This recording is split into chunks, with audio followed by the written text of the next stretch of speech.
আসসালামু আলাইকুম। আপনি যদি রিসেন্টলি মেসেঞ্জারে দেখেন তাহলে এরকম একটা অপশন দেখছে। আবার যদি ফেসবুক লাইটেও দেখেন তাহলে মেসেজের অপশনে গেলে এখানে একটা পিন সেট আপ করতে বলছে। তো এটা কি ক্ষতিকর না এই জিনিসটা ভালো, তো সেটা নিয়ে আলোচনা হবে। তো চলুন আজকের ভিডিও শুরু করা যাক।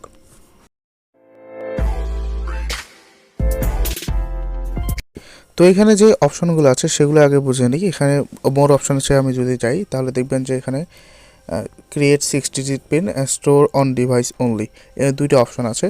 এখানে ক্রিয়েট 6 ডিজিট পিন এইটা আসলে মূলত আপডেটটা। তো এইখানে এই যে ক্রিয়েটেড 6 ডিজিট পিন এটা কেন দিয়েছে এটা একটু বলি।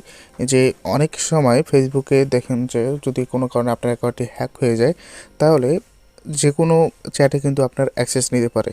তো হ্যাকাররা যেহেতু চ্যাটে অ্যাক্সেস নিতে পারে, তো সেই জন্য আরেকটা এক্সট্রা সিকিউরিটির জন্য, যদি আপনার ফেসবুক মেইন অ্যাকাউন্টে হ্যাক হয়ে যায় তবুও এক্সট্রা সিকিউরিটির জন্য এই পিনটা কিন্তু সেট আপ করতে বলে। তো সেক্ষেত্রে এই পিনটা কিন্তু আপনি অবশ্যই সেট আপ করবেন।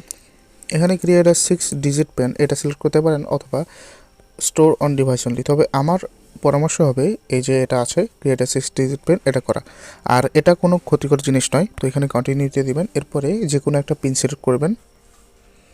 এমন পিন সিলেক্ট করবেন যাতে আপনার খেয়াল থাকে।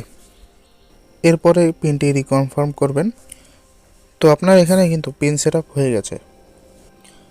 ভিডিওটি যদি ভালো লেগে থাকে তাহলে লাইক করুন, কমেন্ট করে জানান ভিডিওটি সম্পর্কে আপনার মতামত। আর এরকমই নতুন নতুন টিপস এবং টিউটোরিয়াল পেতে এখনই চ্যানেলটিকে সাবস্ক্রাইব করে পাশে থাকা বেল আইকনে অল নোটিফিকেশন অন করুন। ধন্যবাদ।